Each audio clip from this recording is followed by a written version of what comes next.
Welcome back. So now we've created our account, we've populated it with our details. Now we need to start thinking about how can we use MailChimp. So the first thing we need to do is create some lists. So as you can see, create list here. So let's hit create list, and it's pointing us over to this list section. So let's create a list. And as it quite rightly says, we have no list, but you can see there's these really nice little blue arrows showing me where to go. So let's create a list. So what's the first list name that I'm going to do? Well, I'm going to call this one cat sitting. I think pretty much everybody in the group does cat sitting. Who is the, when you send a campaign out, who's it going to come from? Well, it's going to come from Caroline at PHG. What is the default email address going to be? Well, this is going to be Caroline at westernsupermare.com. Oops, I've missed a little bit out. I think I did that earlier as well. Caroline Western Supermare. Don't need a default subject. We need to populate here why they're on our list. So we're going to put as a loyal customer of PHG Western Super Mare. Okay, so that tells them why they're on there. You can see our address is all there on there and correct. Notifications, so what do you want to know? You could tick all of these if you wanted, it doesn't really matter, but let's get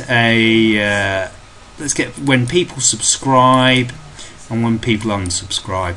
Probably tick both of those. I probably said just one in the training, but you're not going to get hundreds of people subscribing and unsubscribing per day, so we can allow that.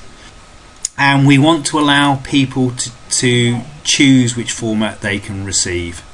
So we've now set the details up. We hit save.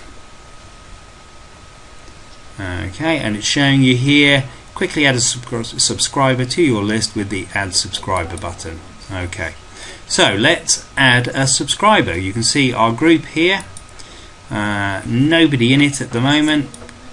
Let's put somebody in it. And the first thing I'm going to put is me. So there are my details.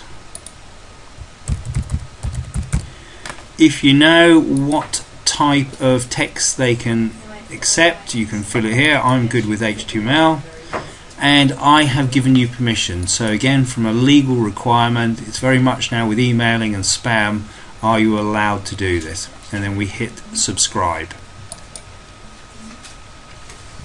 And you can see at the top here, it said, hooray, the subscriber is now in the list.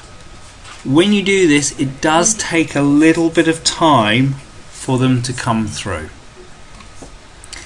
And there you can see there is me as a subscriber. If you want to check, you can just click on cat sitting and you'll get a list of who's there. We also talked a little bit about in the training how you can import things. So let's just go into cat sitting. And you can now see at the top that I'm able to import information. So if I click on the import, again, you can't import third-party lists. It's got to be people who came through your website, very clear on that. And you can see there are a whole load of ways to upload information into the system. So that's how we create lists.